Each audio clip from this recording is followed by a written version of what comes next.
Hello everyone, welcome to the Newsbrowse News broadcast.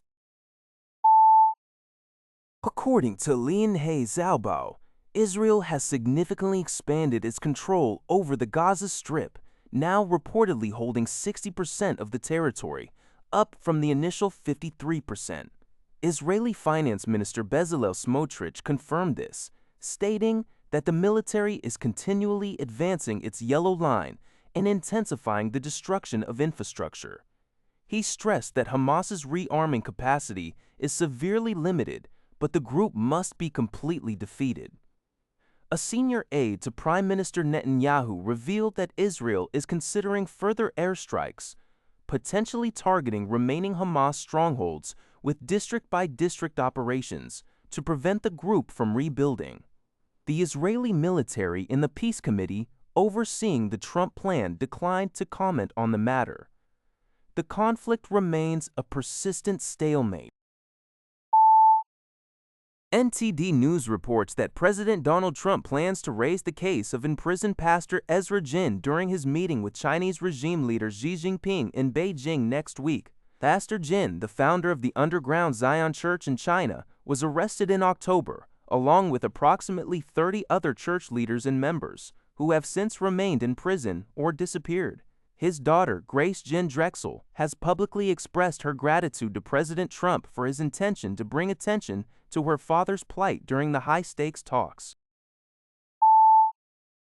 The D66 party headquarters in The Hague, Netherlands, was attacked on Thursday evening by a firework bomb thrown into its mailbox, leading to an explosion.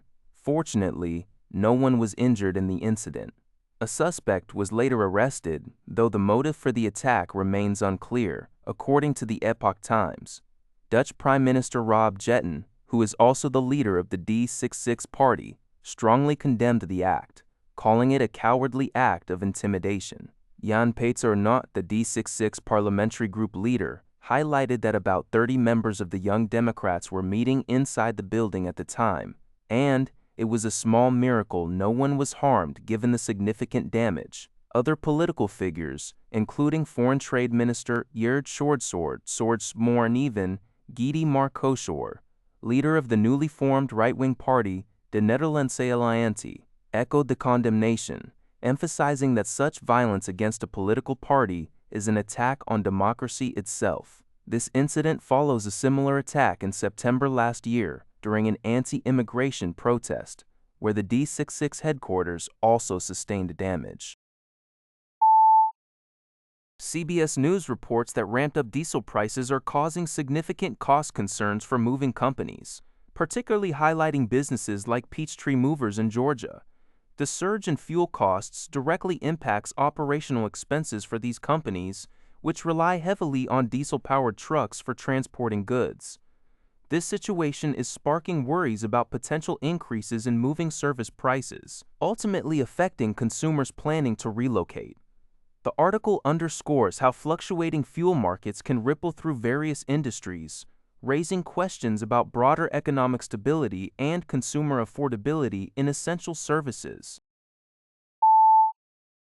According to Lianhe Xiaobao, UK Prime Minister Keir Starmer has appointed former Prime Minister Gordon Brown as a special envoy for global finance and cooperation. This strategic move aims to bolster Starmer's support and reshape his leadership image following the Labour Party's disastrous performance in recent local elections, their worst since 1995. Brown, who famously steered the UK economy during the global financial crisis as Chancellor and later Prime Minister from 2007 to 2010, will advise on enhancing the UK's security and resilience through international financial collaboration. Additionally, former Labour Deputy Leader Harriet Harman, also 75, was appointed as an advisor on women and girls' affairs. Starmer emphasized Brown's extensive experience as the UK's longest-serving Chancellor, highlighting his capability to work with international allies to build a stronger and more resilient Britain.